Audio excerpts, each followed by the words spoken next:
بسم الله الرحمن الرحيم. الرحمن علم القرآن.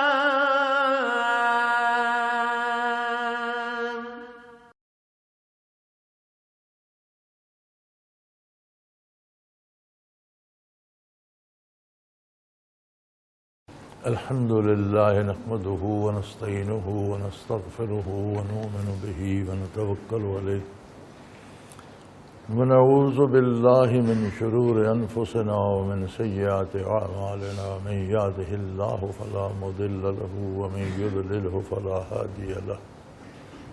ونشهد أن لا إله إلا الله ونشهد أن محمدا عبده ورسوله.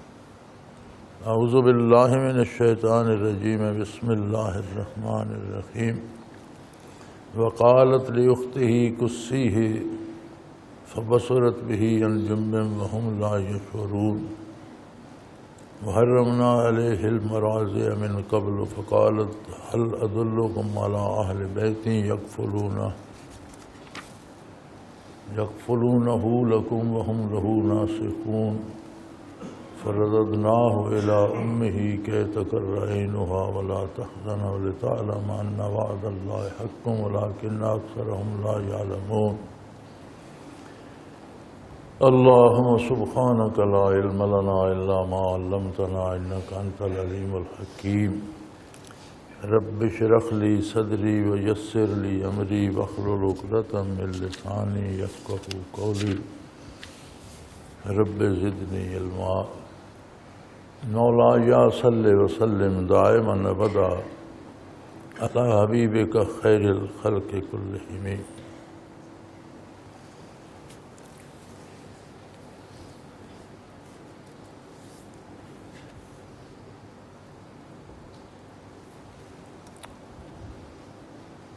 بات ہو رہی تھی رابطے کی. اللہ کریم فرماتے ہیں ان قعدت لتبدی بہ لولا ربطنا علی قلبہا، کہ اگر موسیٰ علیہ السلام کی والدہ کے قلب سے ہم رابطہ نہ کرتے تو قریب تھا کہ وہ لوگوں کو چیخ چیخ کر بتا دیتی کہ میں نے اپنا بیٹا دریا میں ڈال دیا. لیکن اس رابطے کا کیا اثر ہوا؟ لِتَكُونَ مِنَ الْمُؤْمِنِينَ. اللہ کی طرف سے جب قلب سے رابطہ ہوا تو اس رابطے کا نتیجہ یہ نکلا کہ انہیں اللہ کی باتوں پر یقین ہو گیا. جم گئی اس پر، لوگوں کو نہیں بتایا. انسان مجاہدہ کرتا ہے اور تصوف کی راہ میں پہلا قدم ہی لطائف کے بعد رابطہ ہے. باقاعدہ سکھایا جاتا ہے، کرایا جاتا ہے. اس آیت پہ کافی بات ہو چکی ہے. میں عرض یہ کرنا چاہتا تھا صرف کہ بندہ کوشش کر کے متوجہ اللہ ہو کے، لطائف کر کے، دل کو روشن کر کے، سینے کو روشن کر کے کوشش کرتا ہے متوجہ اللہ ہو کر رابطہ کرنے کی. تو اللہ کریم اس سے بھی بہت بڑی تبدیلی، برائی سے دوری، نیکی کی رغبت، نیکی کی توفیق، برائی سے حفاظت عطا فرما دے. یہ رابطہ تو ہے جو بندہ مجاہدہ کر کے اللہ کریم سے رابطہ کرنے کی کوشش کرتا ہے. لیکن جن بندوں سے اللہ کریم فرماتے ہیں میں نے رابطہ کیا، وربطنا، یہاں فرماتے ہیں ام موسیٰ کے قلب، ربطنا علی قلبہا، ام موسیٰ کے قلب سے تو ہم نے رابطہ کیا. اب بندے کی کوشش اس کی اپنی حیثیت کے مطابق ہے، لیکن جب اللہ رابطہ فرماتے ہیں تو ان کی شان کے مطابق. تو وہ جو ان کا دل پریشان ہو رہا تھا، اب ایک ماں کے لیے نوزائیدہ بیٹے کو اپنے ہاتھوں دریا میں ڈال دینا، ان کا تو سینہ شک ہو رہا تھا. وہ کر تو بیٹھیں کیونکہ جو انہیں الہام یا القاء ہوا تو اللہ کی بات میں قوت ہوتی ہے، اس پہ جس پہ وارد ہوتی ہے اس کو یقین ہو جاتا ہے. انہوں نے اس یقین پر کر تو لیا، لیکن جب اس کے بعد کے اثرات آئے اور خیال آیا کہ میں نے اپنے چاند سے بیٹے کو دریا میں ڈال دیا تو ان کا دل گھبرانے لگا. اللہ کے فرماتے ہیں ہم نے پھر ان کے دل سے رابطہ کیا.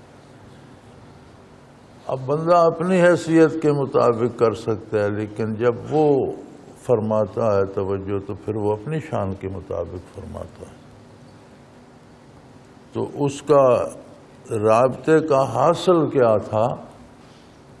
لِتَكُونَ مِنَ الْمُؤْمِنِينَ، تاکہ وہ ہمارے وعدے پر جم جائیں. ہم نے وعدہ جو کیا تھا کہ تم دریا میں ڈال دو تمہیں بچہ لوٹا بھی دیں گے اور پھر اس کو اپنی رسالت سے بھی نوازیں گے اور اپنا رسول بنائیں گے. تو بچہ ڈالنے تک تو اس نے ڈال دیا. اگلی بات تو بات ہے جو دل میں آئی تھی تو دل لرزنے لگا، پتہ نہیں میں نے صحیح سمجھا نہیں سمجھا، وہ بات تھی بھی نہیں تھی. تو وہ جو لغزش پیدا ہوئی اس کے لیے ہم نے ان کے قلب سے رابطہ کیا. اور رابطے کا نتیجہ کیا ہے؟ ایمان مستحکم ہو گیا، یقین ہو گیا اللہ کی باتوں. ہم اللہ کا احسان ہے، ہم سب مسلمان ہیں الحمدللہ. اور یہ بھی اللہ کا بڑا احسان ہے کہ ہم پیدائشی طور پر مسلمانوں کے گھروں میں پیدا ہو کر مسلمان ہیں. صدیوں سے ہماری نسلیں مسلمان چلی آ رہی. لیکن کیا ہمارا اسلام پر یقین ہے، ایمان ہے؟ وہ ایمان ہمیں خلاف شریعت جانے سے روک دے. ایک تو ایمان کا یہ درجہ ہے نا کہ ہم کہتے ہیں ہمارا ایمان ہے، ایک تو یہ درجہ ہے. لیکن ایمان کا حقیقی درجہ یا حقیقی ایمان یہ ہے کہ ہمیں خلاف شریعت جانے سے روک دے، نہ جانے دے. وہ یقین، وہ ایمان. یہاں جو رابطہ کا ارشاد ہوا، اللہ کریم فرماتے ہیں کہ ہم نے ان کے قلب سے رابطہ فرمایا تاکہ، یعنی اس کا نتیجہ یہ ہوگا کہ وہ ہماری باتوں پہ یقین کر لیں، ایمان لے آئیں، ہمارے وعدے پہ جم جائیں، انہیں اعتبار ہو جائے کہ نہیں میرا بیٹا صحیح سلامت رہے گا، واپس میری گود میں آ جائے. تو جب ہم رابطہ کرتے ہیں تو ہمارے رابطے کا بھی یہ اثر ہونا چاہیے کہ ہمیں احکام شریعت جان سے عزیز ہونے چاہیے،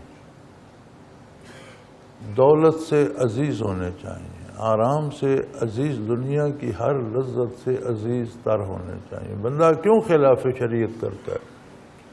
کسی مادی فائدے کے لالچ کہ یہ کروں گا تو یہ مل جائے گا، یہ کروں گا. سارا جو ملتا ہے وہ دنیا ہی ہوتی ہے.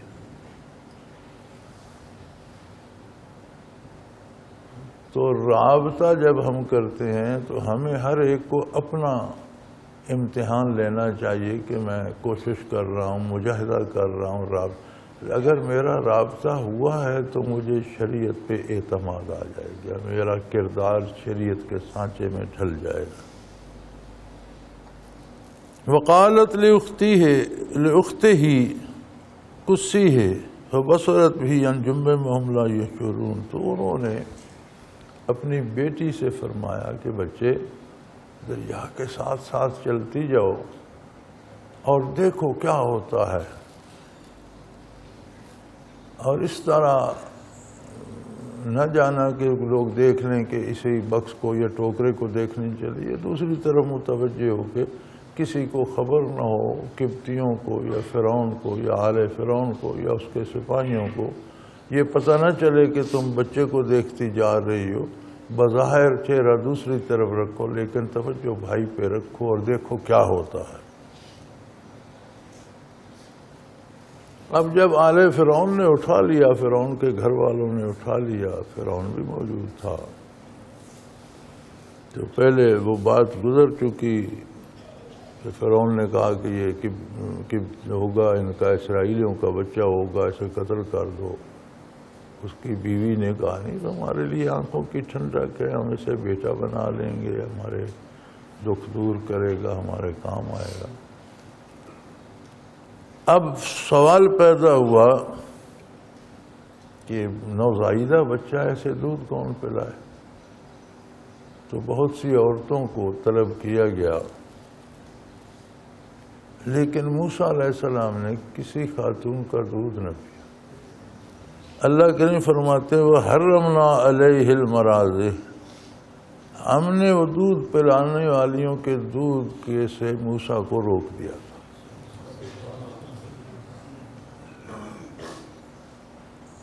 دنیا عالم اسباب ہے، اللہ کریم خود مسبب الاسباب ہیں، وہ اسباب پیدا فرماتے ہیں، ان کے نتیجے میں کام ہوتے رہتے ہیں۔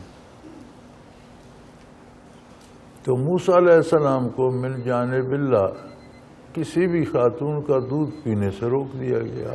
وہ جو بھی دودھ پلانے والی گود میں لیتی وہ روتے چلاتے، دودھ نہیں پیتے تھے۔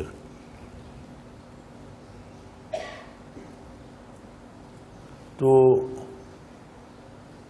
کیا دور تھا، کیسا زمانہ تھا کہ یہ معاملہ تو انہوں نے دریا سے نکال لیا، محل میں لے گئے، تب جا کر کہنا ہے وہاں دریا پر تو دودھ پلانے والیوں کو نہیں بلایا ہوگا، لیکن وہ بچی ساتھ ساتھ تھی تو اس نے انہیں بتایا هل ادلکم علی اہل بیت یکفلون، میں تمہیں ایسے گھر کا پتہ نہ دوں جو اس بچے کی کفالت کر لیں، اس کی پرورش کریں۔ وَهُمْ لَهُ نَاصِحُونَ يَكْفُلُونَهُ لَكُمْ وَهُمْ لَهُ نَاصِحُونَ، تمہاری خاطر اس بچے کی پرورش بھی کریں اور اس سے بہت اس کے بھلا چاہنے والے ہوں، اس سے پیار بھی کرتے ہوں۔ تو سمجھ یوں آتی ہے کہ فرعون کتنا بڑا جابر حکمران تھا، خدائی کا دعویٰ کرتا تھا، لوگوں سے سجدے کرواتا تھا، اور جو نہیں کرتا تھا عجیب و غریب طرح کے عذاب دیتا تھا۔ قرآن کریم نے بھی اس کا تذکرہ فرمایا ہے۔ لیکن شاید شاہی محلات تک بھی عام آدمیوں کے آنے جانا کوئی پابندی نہیں تھی، ورنہ اگر آج کل کی حکومت ہوتی تو بچی کہاں جا سکتی تھی بھائی، پرندہ نہیں جا سکتا۔ تو جنہیں ہم بہت برا کہتے ہیں، جن پر ہم صبح و شام لعنتیں بھیجتے ہیں، ان ملکی معاملات میں اور قیام امن میں تو آج کی حکومتوں سے کروڑوں درجہ بہتر تھے۔ اگر آزادانہ موسیٰ علیہ السلام کی بہن وہاں تک چلی گئی جہاں وہ خواتین کو بلا کر دودھ پلانے کا اہتمام کا، تو ظاہر ہے وہ دریا کے کنارے بیٹھ کر تو انہوں نے خواتین طلب نہیں کی ہوں گی۔ تو اس سے پتہ چلتا ہے کہ عام آدمی بھی شاہی محلات تک اور شاہی عام خاتون بھی بیگمات تک جا سکتی تھی۔ تو اس عہد کو جسے ہم فرعون بدترین کافر ہے،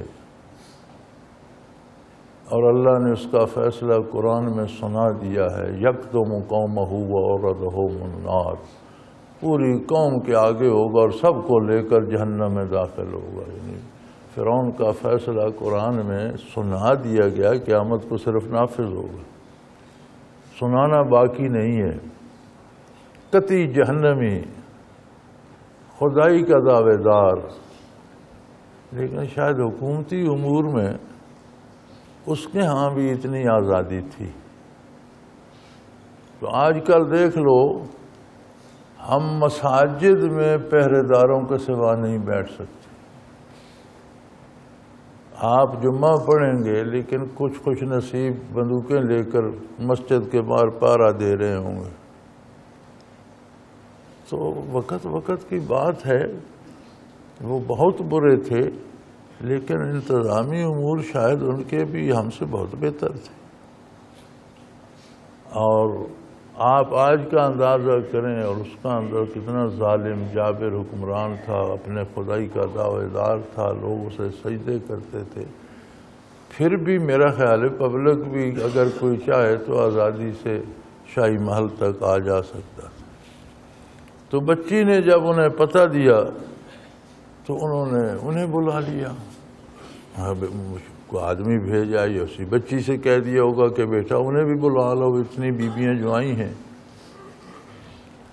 اللہ کریم فرماتے ہیں فرددناہ الی امہ، ہم نے موسیٰ علیہ السلام کو اس کی والدہ کو واپس کر دیا، ہمارا وعدہ سچا ہو گیا اور ہم نے انہیں ماں کو لوٹا دیا کہ تقر عینہا، تاکہ اس کی آنکھوں میں ٹھنڈک رہے، بچے کو دیکھ دیکھ کر خوش ہوتی رہے، ولا تحزنا، اور اس سے بچے کا دکھ نہ رہے۔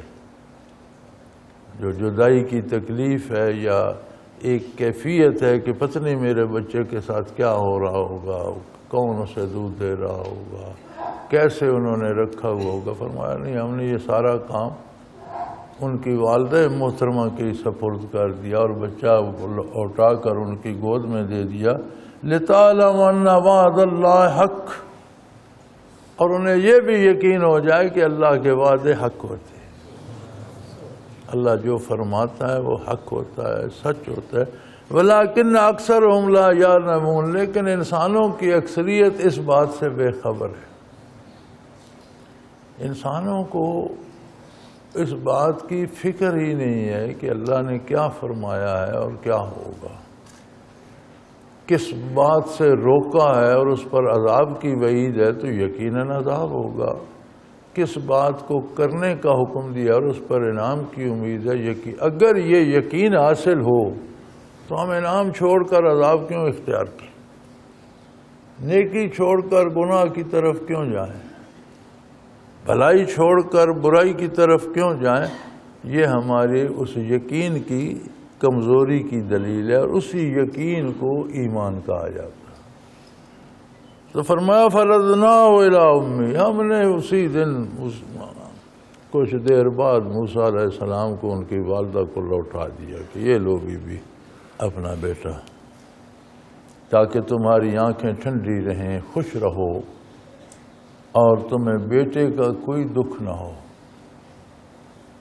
وَلِتَعْلَمَ أَنَّ وَعْدَ اللَّهِ حق، اور تمہیں یہ بھی علم ہو جائے کہ اللہ کے وعدے سچے ہیں، وَلَٰكِنَّ أَكْثَرَهُمْ لَا يَعْلَمُونَ، اور یہ وہ بات ہے جو انسانوں کی اکثریت نہیں جانتی، احکام الہی سنتے رہتے ہیں، ان پر عمل نہیں کرتے، سمجھتے ہیں فائدہ دوسری طرف، ادھر سے مجھے پیسے مل جائیں گے، یہ چوری کا مال کھا لوں گا تو پیٹ بھر جائے گا، مفلسی دور ہو جائے گی، بے ایمانی کروں گا تو زیادہ پیسے کما لوں گا، یہ بھول جاتے ہیں کہ اس چوری، حرام اور بے ایمانی پر اللہ نے سزا کا وعدہ کر رکھا، اور وہ کام نہیں کرتے جس پر اس نے انعام کا وعدہ کیا ہوا ہے۔ کیوں؟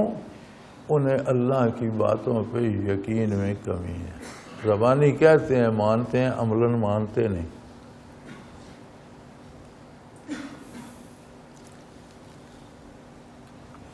وَلَمَّا بَلَغَ أَشُدَّهُ وَاسْتَوَىٰ آتَيْنَاهُ حُكْمًا وَعِلْمًا،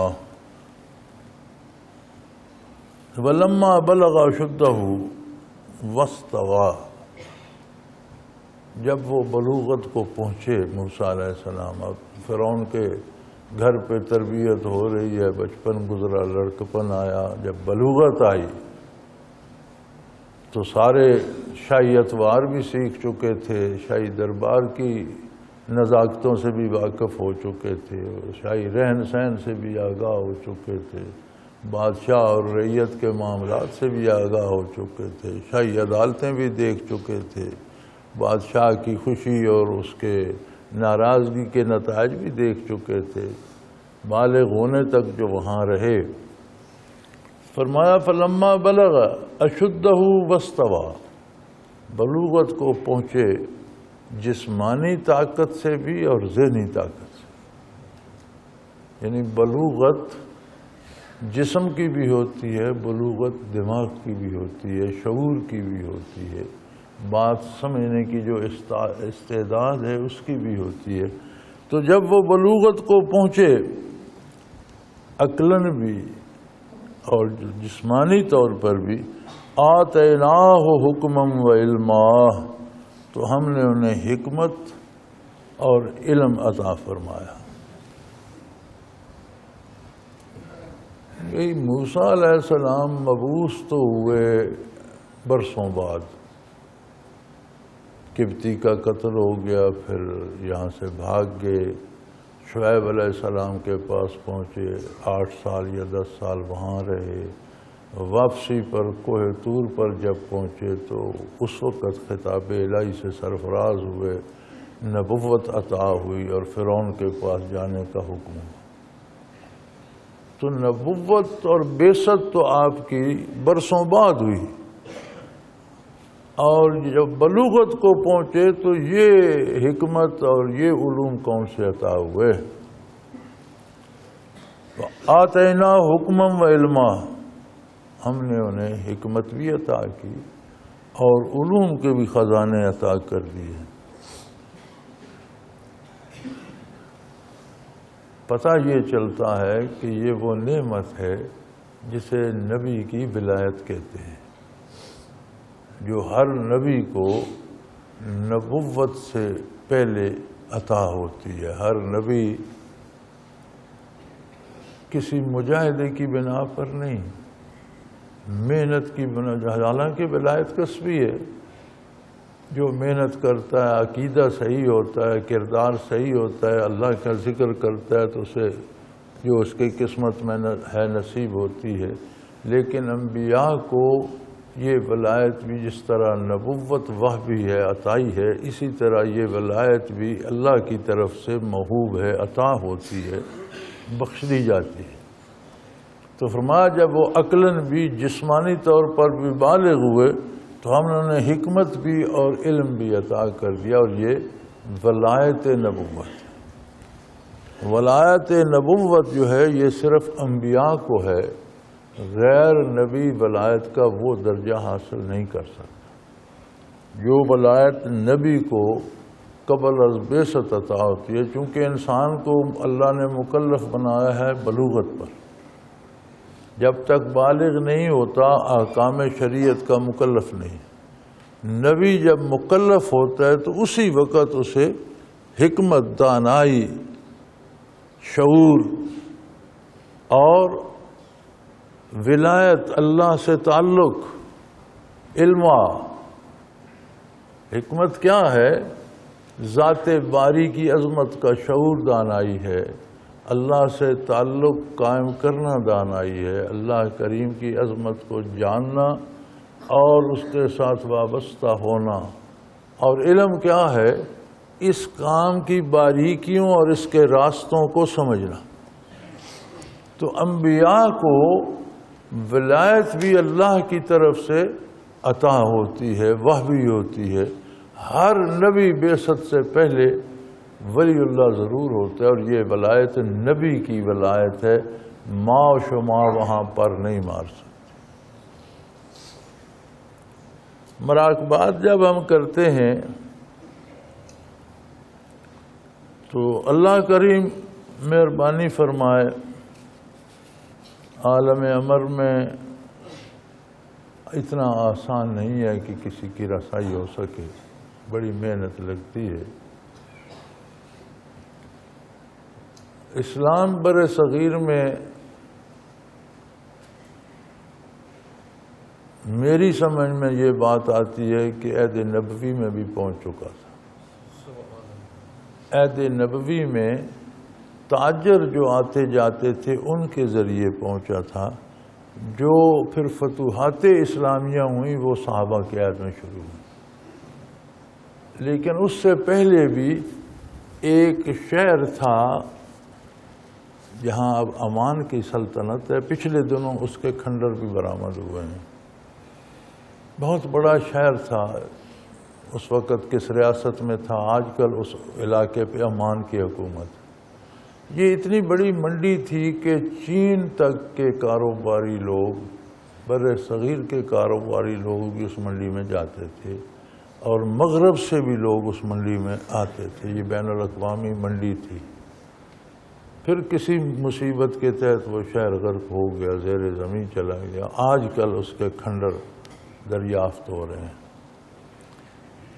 تو نبی کریم صلی اللہ علیہ وسلم ہندوستان بر صغیر کو جانتے تھے۔ آپ کے ارشادات عالیہ میں ملتا ہے کہ مجھے ہندوستان سے ٹھنڈی ہوا آتی ہے۔ غزوۃ الہند کی بشارت آپ کے ارشادات میں ملتی ہے تو ہند کو جانتے تھے تو فرماتے تھے.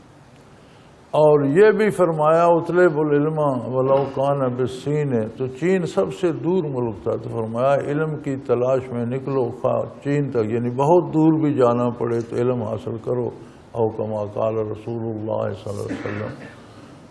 اور یہ بھی ملتا ہے کتابوں میں کہ نبی کریم صلی اللہ علیہ وسلم پر یہ سلوار پیش کی گئی. آپ تیبند باندھتے تھے تو آپ نے ملاحظہ فرمایا شلوار کا، جو ہندوستانی وہاں کاروبار کرنے کے لیے جاتے تھے تو ہندوستان میں اس وقت بھی شلوار کا استعمال بھی تھا، دھوتی کا بھی تھا، چادر کا بھی تھا، لیکن شلوار کا بھی تھا، معززین شلوار پہنتے تھے.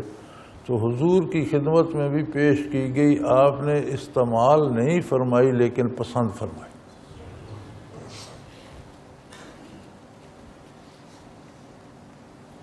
تو آپ کا اتباع کرتے ہوئے سالک عالم امر میں گزرتے ہوئے وہاں بعض ایسے دوائر آتے ہیں جو ولایت انبیاء ہیں. دراصل وہ ولی کی جگہ نہیں ہے، وہ مقام ولایت انبیاء ہے، وہ ولایت جو نبی کے پاس مبعوث ہونے سے پہلے ہوتی. تو پھر ولی وہاں کیسے پہنچتا ہے؟ باتباع محمد الرسول اللہ. جس طرح بادشاہ کے ساتھ اس کے غلام شاہی قلعے میں داخل ہوتے ہیں، جس طرح بادشاہ کے ساتھ اس کے باورچی اور بستر بچھانے والے شاہی کمرے تک چلے جاتے ہیں، اس طرح دامان محمد الرسول اللہ تھامے ہوئے بعض اولیاء اللہ ان دائروں سے بھی گزرتے ہیں، لیکن ایک خادم کی حیثیت سے. ان کا اپنا مقام وہ نہیں ہوتا، وہ مقام انبیاء کا ہے. ولی وہاں سے بطور خادم، جس طرح شاہی محل میں اب بادشاہ کا لباس ٹھیک کرنے والا اس کے کمرے خاص میں ہوگا، اس کا کھانا دینے والا اس کے کھانے کے کمرے میں ہوگا، بستر بچھانے والا اس کے کمرے خاص میں اس کے بستر ٹھیک کر، تو خادم جس طرح جاتے ہیں اس طرح. اور یہ حضرت رحمۃ اللہ تعالیٰ نے ایک دفعہ ساتھی حضرت کو چھیڑتے تھے اور پھر اپنی سادگی میں وہ بھی لگے رہتے تھے. تو کسی ساتھی نے پوچھا کہ عالم امر میں بر صغیر میں کتنے لوگ ہیں؟ حالانکہ اسلام بطور خبر عہد نبوی میں پہنچ چکا تھا اور باقاعدہ غلبہ اسلام کا جو ہے وہ عہد صحابہ میں شروع ہو گیا تھا. تابعین تبع تابعین کے دور میں تو پھر آدھا ہندوستان مسخر ہو چکا. تو آپ نے کچھ جو احباب جنہیں مشاہدات ہوتے تھے انہیں بٹھایا، مجھے صحیح یاد نہیں، 14 صدیوں میں پورے بر صغیر میں 14 یا 15 حضرات اولیاء اللہ ایسے ملے جن کے منازل ولایت انبیاء تک یا اس سے بھی کچھ نیچے تھے، عالم امر میں تھے. عالم خلق گزر کر عالم امر میں جو جن کا وصال ہوا، بر صغیر میں 14 صدیوں میں شاید ان کی تعداد 14 ہی تھی. تو یہ اتنا آسان نہیں ہے. خلوص اتباع رسالت جانے کا ایک ہی سبب ہے کہ دامان محمد الرسول اللہ تھاما ہوا ہو اور جہاں سے آپ گزرے وہاں سے گزر سکے، اس کے بغیر ممکن نہیں ہے. اور یہ عظمت ہے ولایت انبیاء کی جو نبی کو نبوت سے پہلے عطا ہوتی ہے. فرمایا جب وہ عقلاً بھی، ذہناً بھی، شعوری طور پر بھی، جسمانی طور پر بھی مضبوط ہوئے، بالغ ہوئے، تو ہم نے انہیں حکمت بھی عطا کی اور علم بھی عطا فرمایا. وَكَذَلِكَ نَجْزِي الْمُحْسِنِينَ. اور جو لوگ دل کے خلوص کے ساتھ میرے احکام کا حق ادا کرتے ہیں، اطاعت کا، انہیں ہم ایسی نوازا کرتے ہیں. ہم اسی طرح انعامات سے نوازتے ہیں، اسی طرح خوبصورت اجر عطا کرتے ہیں لیکن محسنین احسان ہے انتہائی خلوص کے ساتھ اطاعت الہی کرنا. پہلے اس پہ کافی بحث ہو چکی ہے. اب اتفاق ایسا ہوا، ایک نیا مسئلہ درپیش آ گیا. فرعونی جب آپ بالغ ہوئے اور آپ کے پاس یہ علوم اور چیزیں عطا ہوئیں، ولایت عطا ہوئی، تو فرعونیوں کے لیے آپ کا رویہ ناقابل برداشت ہو، چونکہ ہر کام میں وہ ٹوکا ٹوکائی تو کرتے تھے کہ یہ بھی غلط کر رہے ہو، یہ بھی غلط کر رہے ہو، یہ بھی درست نہیں ہے. ان کا کمال ہے یار، ہم نے آپ کو پالا پوسا بڑا کیا، جوان کیا، آپ ہمارے کاموں پہ. تو فرعون کھچا کھچا سا رہنے لگا. اتفاق یہ ہوا وَدَخَلَ الْمَدِينَةَ عَلَىٰ حِينِ غَفْلَةٍ مِّنْ أَهْلِهَا. ایسے وقت میں شہر میں داخل ہوئے موسیٰ علیہ السلام جب اکثریت اہل شہر کی غافل تھی، سونے کا وقت تھا یا کوئی اس طرح آرام کر رہی تھی، یا بازاروں میں ریل پیل نہیں تھی، اکا دکا لوگ تھے. تو اس وقت شہر میں داخل ہوئے. فَوَجَدَ فِيهَا رَجُلَيْنِ يَقْتَتِلَانِ. تو انہوں نے دیکھا دو بندے آپس میں جھگڑ رہے ہیں، لڑ رہے ہیں. اب لڑنا کیا ہوتا تھا، قبطی ہاتھ تو اٹھا نہیں سکتے تھے، اسرائیلی کمزور تھے، ہاتھ تو اٹھا نہیں سکتے تھے، اور قبطی انہیں بے دردی سے مارا کرتے تھے. کوئی مشقت پہ لگا ہوا کمزور بندہ کمزوری سے بھی گر جاتا تو وہ کوڑے برساتے کہ اٹھ کر کام کرو. تو کوئی ایک اسرائیلی تھا، دوسرا قبطی تھا، اور وہ آپس میں جھگڑ رہے تھے. قبطی اسے مار رہا تھا. فوجد فیہا رجلین یقتتلان. دو بندوں کو آپس میں جھگڑتے دیکھا. ھذا من شیعتہ. ایک تو موسیٰ علیہ السلام کے گروہ کا تھا، وھذا من عدوہ. اور دوسرا قبطی تھا، ان کے مخالفین کے گروہ کا. مخالفت تو آل فرعون سے تھی، ان میں سے تھا.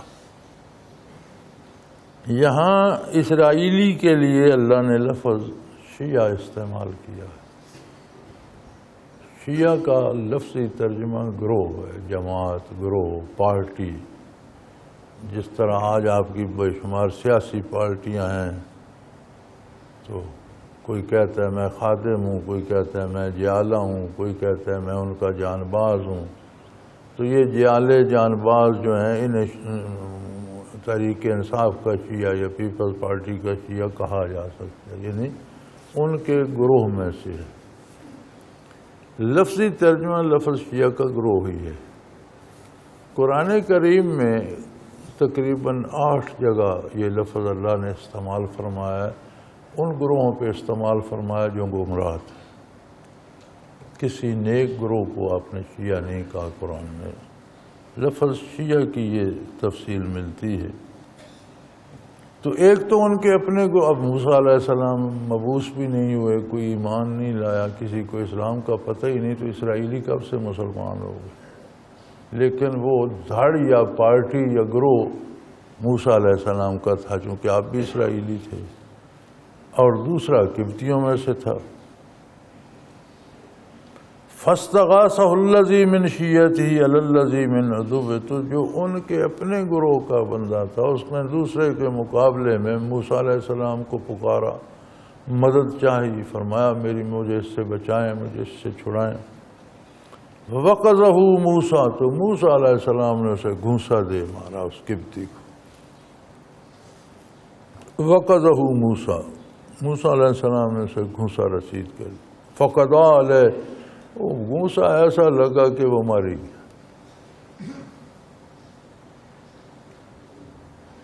موسیٰ علیہ السلام نے یقیناً اسے کہا ہوگا اسے چھوڑ دو، نہ مارو. وہ آگے سے انہیں بھی سیدھا ہو گیا ہوگا، انہوں نے گھونسا جڑ دیا. وہ اتنا کاری کا لگا، گھونسا لگا اور بندہ مر گیا. قال ھذا من عمل الشیطان. اب ولایت نبوت ان کے پاس تھی، انہوں نے فوراً کہا یہ کام میرا نہیں، یہ شیطان کا کام. یہ کام درست نہیں ہے، یہ جو میرے ہاتھ سے بھی ہو گیا ہے نا یہ غلط ہو گیا، یہ شیطان کا کام ہے۔ مفسرین کرام یہاں لکھتے ہیں کہ شیطان کو تو پتہ تھا کہ اب ان کے پاس ولایت ہے، کل کو یہ نبی ہوں گے اور یہ لوگوں کی ہدایت کا سبب بنیں گے اور میری مخالفت کریں گے، جو میرے پیروکار ہیں اور جو میری باتیں مانتے ہیں ان کو روکیں گے۔ تو اس نے قبل از بعثت ایک ایسا مسئلہ کھڑا کرنے کی کوشش کی کہ انہیں ابھی سے الجھا دو۔ الجھاؤ تو بن گیا، ان کو لڑا دیا، وہ آپس میں لڑ رہے تھے، آپ آئے تو آپ نے روکا، وہ آپ کے گلے پڑا، آپ نے گھونسا مارا، وہ مر گیا۔ تو فوراً موسیٰ علیہ السلام نے کہا ذا من عمل الشیطان، یہ شیطان کی بدماشی ہے، اس نے یہ فساد بنا رکھا اور وہ مجھے الجھانے کی کوشش کر رہا ہے۔ انہ عدو مضل مبین، وہ انسان کا دشمن بھی ہے اور گمراہ کرنے والا بھی ہے، کھلی دشمنی بھی کرتا ہے اور انسان کی گمراہی کا سبب بھی بنتا ہے۔ اب موسیٰ علیہ السلام کے قتل کے ارادے سے تو نہیں مارا تھا، ظالم کو روکنے کی کوشش کی تھی، مستحسن عمل تھا، لیکن انہیں فوراً خیال آیا کہ اس کے باوجود مجھے میری شان کے مطابق نہیں تھا، مجھے زیب نہیں دیتا، اس کا مرنا اتفاقی امر تھا، انہوں نے قتل کے ارادے سے نہیں مارا تھا، اسے ظلم کرنے سے روکنے کے لیے مارا تھا، اس کی موت واقع ہو گئی۔ لیکن انبیاء کا دامن بہت نفیس ہوتا ہے، اس پر کوئی ہلکی سی خراش بھی وہ برداشت نہیں کرتے۔ قال رب انی ظلمت نفسی، انہوں نے کہا اللہ میں نے اپنے آپ کے ساتھ زیادتی کی ہے، اگرچہ شیطان نے سازش کی، شیطان نے سارا ماحول بنایا، مجھے اس میں الجھا دیا۔ اس کا پروگرام تو یہ تھا کہ انہیں نبوت سے پہلے ہی کہیں ٹھکانے لگا، واقعی اس کا پروگرام، اس کا بڑا اثر ہوا، فرعون تک خبر پہنچی، فرعون نے قتل کا حکم صادر کر دیا، انہیں وہاں سے بھاگنا پڑا، ہجرت کرنا پڑی۔ تو فرمایا رب انی ظلمت، یا اللہ میں نے زیادتی کی ہے اپنے آپ کے ساتھ، اگر شیطان نے یہ سارا ماحول بنایا بھی تھا تو مجھے اس میں نہیں الجھنا چاہیے تھا۔ فاغفر لی، اے اللہ تو مجھے معاف فرما دے۔ تو فرمایا فغفر اللہ، اللہ نے انہیں معاف کر دیا، اللہ نے بخش دیا۔ عام انسان کے لیے وہ جرم نہیں تھا، ظالم کو ظلم کرنے سے روکنے کے لیے انہیں یہ اقدام کیا، اس کے قتل کا ارادہ نہیں تھا، لیکن اسے ایسا لگا کہ وہ مر گیا، تو یہ حادثاتی امر تھا۔ لیکن دامن نبوت کی نزاکت اسے بھی برداشت نہیں کرتی، لہذا آپ نے بارگاہ الہی میں دعا کی رب انی ظلمت، یا اللہ میں نے اپنے آپ کے ساتھ زیادتی کی ہے، مجھے اس ماحول سے بچنا چاہیے تھا، شیطان کے اس پروگرام میں نہیں پھنسنا چاہیے تھا، میری شان اور میرا مرتبہ اور میرا جو اللہ سے تعلق ہے وہ مجھے اس کی اجازت نہیں دیتا تھا، لیکن تو کریم ہے، فاغفر لی، تو مجھے معاف کر دے۔ فرمایا، اللہ فرماتے ہیں فغفر اللہ، ہم نے معاف کر دیا، بات ختم ہو گئی۔ اب کوئی اس بات کو لے کر اعتراض کرے اگر عظمت موسوی پر، تو اسے یہ سوچنا چاہیے کہ خلاف ورزی ہوئی یا غلطی ہوئی تو اللہ کے حکم کی ہوئی۔ اللہ نے فوراً کہا میں نے معاف کر دیا، تو معترض کے پاس کیا رہتا ہے کہ اعتراض کرے۔ انہ هو الغفور الرحیم، بے شک اس کی شان یہ ہے کہ وہ معاف کرنے والا اور رحم کرنے والا۔ لہذا لوگوں غلطیوں سے ڈر کر اور دور نہ بھاگا کرو، غلطی ہو جائے، گناہ ہو جائے، پھر بھی بارگاہ اسی کی ہے، وہ بہت بخشنے والا، بہت مہربان۔ رجوع اللہ کرو، توبہ کرو، اسی کے پاس آؤ، وہ معاف فرما دے گا۔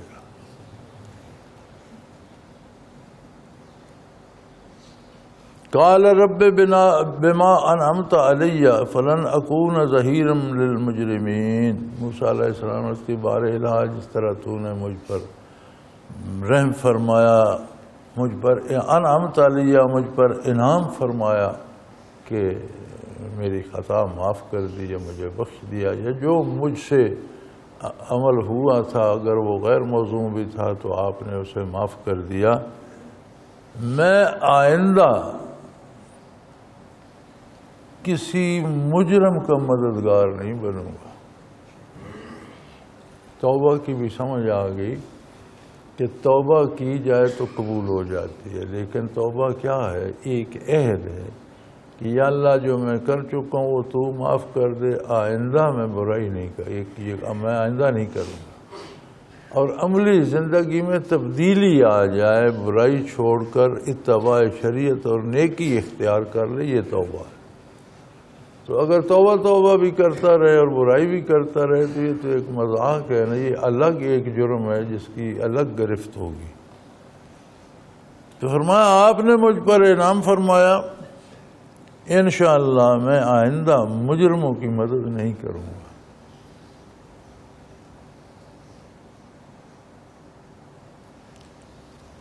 چلو وہ دن تو گزر گیا، اب قبطی جو تھے عہد فرعونی میں ان کے سامنے تو کوئی دم نہیں مار سکتا تھا، یہاں ایک قبطی قتل ہو گیا، یہ تو گویا بہت بڑا جرم ہو گیا اور انتہا ہو گئی۔ اگر کوئی قبطیوں کے سامنے آنکھ نہیں اٹھا سکتا تو کوئی قبطی کو قتل ہی کر دے تو بڑا ڈھونڈیا پڑی اور بڑا شور اٹھا، شاہی دربار تک بات گئی کہ آج شہر میں ایک قبطی کی لاش ملی ہے، اسے کسی نے قتل کر دیا۔ تو طوفان آ گیا کہ ایسا کون ہے جس نے قبطی کو قتل، اتنی جرت کس کی ہے؟ تو فَأَصْبَحَ فِي الْمَدِينَةِ خَائِفًا يَتَرَقَّبُ، تو موسیٰ علیہ السلام نے بھی وہ سارا شور اور سپاہیوں کی دوڑ بھاگ اور ادھر ادھر اور تفتیش انکوائری اور پتہ لگاؤ کس نے قتل کیا، ایک انہونی سی بات ہو گئی، ایسا تو سوچا بھی نہیں جا سکتا تھا۔ تو موسیٰ علیہ السلام جھجکتے ہوئے اس ساری ان کی تلاش سے دوسرے دن صبح کے وقت شہر میں ڈرتے ڈرتے، خائفیں یترقب، وحشت کے عالم میں ڈرتے ڈرتے کہ شاید کیا ہو، کہیں پکڑی نہ لیں، اب دیکھو اس سے کیا ہوتا ہے۔ فَإِذَا الَّذِي اسْتَنصَرَهُ بِالْأَمْسِ يَسْتَصْرِخُ، تو وہی بندہ جس کی کل شام مدد کی تھی وہ پھر پکار رہا ہے، پھر کسی سے مار کھا رہا ہے، پھر کوئی الٹا کام کر بیٹھا، کوئی قبطی اسے چاقوں اور کوڑ، ان کے پاس کوڑے ہوتے تھے، کوڑوں سے پیٹ رہا ہے، اور وہ مدد کے لیے پھر موسیٰ علیہ السلام کو دیکھا تو پکار رہا ہے۔ قال له موسیٰ انک لغوی مبین، موسیٰ علیہ السلام نے فرمایا وہ تم بھی بدمعاش، روز تمہارے ساتھ ہی جھگڑا کیوں ہوتا ہے؟ کوئی تو خرابی تم میں بھی ہے، تم بھی بہت لغوی مبین، تم بھی ایک گمراہ انسان ہو، تم بھی یا غلط بکواس کرتے ہو یا غلط کام کرتے ہو، پھر تمہیں مار پڑتی ہے۔ لوگ پاگل تو نہیں ہے کہ صرف روزانہ تم ہی کو مارتے رہتے ہیں، کچھ تم بھی کرتے ہیں۔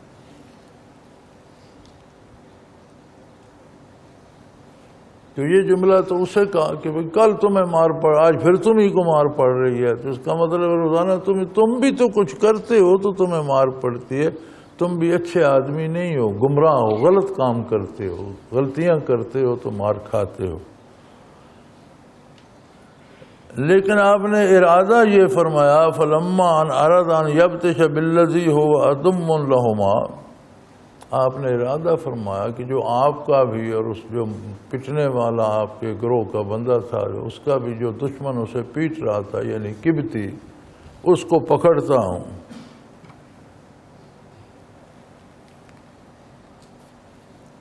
تو وہ جو اسرائیلی تھا وہ چیز، چونکہ آپ نے اسے جھڑکا تھا تو انہوں نے سمجھا شاید مجھے مارنے کے لیے آ رہے ہیں اور مکہ ماریں گے تو میں تو مر جاؤں گا، تو وہ پہلے ہی چلا اٹھا، اس نے کہا موسیٰ اب مجھے قتل کرنا چاہتے ہو، کما قتلت نفسا باللفظ، جیسے کل شام ایک بندہ قتل کر دیے تھا، اب مجھے قتل کرنا چاہتے ہو؟ تو وہ تو شہر میں ڈھونڈیا پڑی ہوئی تھی کہ کس نے قتل کیا، بڑا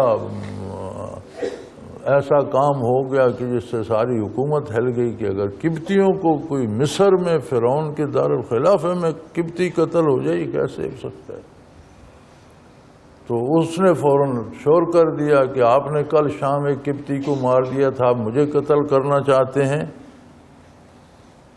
ان تريد الا ان تكون جبارا في الارض وما تريد ان تكون من المصلحين۔ اس نے کہا موسیٰ تم آپ مجھے برا بندہ کہتے ہو، اچھے آپ بھی نہیں ہو، اصلاح آپ بھی نہیں چاہتے، آپ بھی اپنی دھاک بٹھانا چاہتے ہو اور جابر اور ظالم بننا چاہتے ہو، اور آپ بھی بڑا بننا چاہتے ہو اور اپنا روب جمانا چاہتے ہو، بندوں کو قتل کرتے، آپ بھی زمین پر ان تکون جبارا فی الارض، تم بھی زمین پر اپنا دھاک بٹھانا چاہتے ہو اور جابر اور زبردست آدمی کے طور پر اپنے آپ کو پیش کرنا چاہتے ہو، آپ بھی اصلاح نہیں چاہتے۔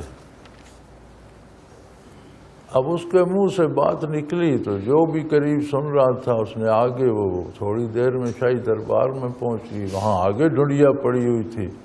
بادشاہ نے حکم دے دیا موسیٰ کو قتل کر دیا جائے۔ تو اہل دربار میں کچھ لوگ ایسے بھی تھے جو موسیٰ علیہ السلام کی باتوں پہ بڑے خوش تھے کہ ان ظالموں کو کہیں کوئی تو ٹوکا ٹکائی کرتا ہے، ان کو تو کوئی پوچھنے والا ہی نہیں۔ تو ان میں سے ایک بندہ دوڑا پیشتر اس کے کہ بادشاہ کا حکم سپاہیوں کو جائے، اور سپاہی اور افسر حرکت میں آئے اور وہاں پہنچے۔ ان سے پہلے وہاں پہنچ گیا، وجاء رجل من اقصى المدینۃ یسعی، وہ دوڑتا ہوا اس نے کوشش کی اور پہلے شہر کے دوسرے سرے سے بھاگتا ہوا آیا۔ قال یا موسیٰ ان الملأ یأتون بک لیقتلوک فاخرج انک لمن الناس انی لک من الناصحین۔ اس نے کہا موسیٰ میں آپ کی بھلائی کی بات کر رہا ہوں، آپ کے قتل کا حکم صادر ہو چکا ہے، تھوڑی دیر میں پیادے پہنچنے والے ہیں، میرا مشورہ آپ کو یہ ہے کہ بھاگ جاؤ اور فرعون کی سلطنت کی حدود سے ہی نکل جاؤ، اور آپ کے پاس سوچنے کی فرصت نہیں ہے، یہاں سے نکل کھڑے ہو۔ فخرج منہا خائفا یترقب، آپ خوف زدہ ہو کر وہاں سے بھاگ نکلے۔ اب فرعون جیسے حکمران نے قتل کا حکم صادر کر دیا تو جہاں تک اس کی سلطنت کی حدود ہیں، کہیں بھی پکڑا گیا تو مارا جائے گا، قتل ہو جائیں گے۔ تو خوف زدہ ہو کر وحشت کے عالم میں وہاں سے نکل کھڑے ہوئے، بھاگ پڑے اور دعا کی، قال رب نجنی من القوم الظالمین، اللہ کریم کو پکارا، یا اللہ اس ظالموں کی قوم سے مجھے محفوظ رکھ، مجھے نجات دے، مجھے ان کے ہتھے نہ آنے دے، ان سے مجھے بچا لے۔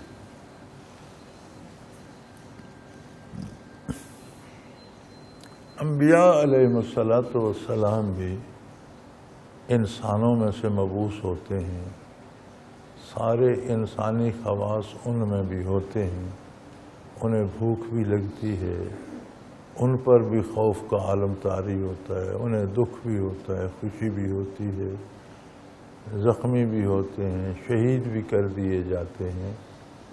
اور انبیاء کا کمال یہ ہوتا ہے کہ وہ ایک ایسی زندگی گزارتے ہیں جو نہایت عام آدمی کا لیول ہوتا ہے، جس پہ ہر کوئی بندہ ان کا اتباع کر سکتا ہے۔ تو موسیٰ علیہ السلام پر ظاہر ہے فرعون جیسے بادشاہ نے قتل کا حکم دے دیا تو ایک خوف کی کیفیت تو آنی تھی، اور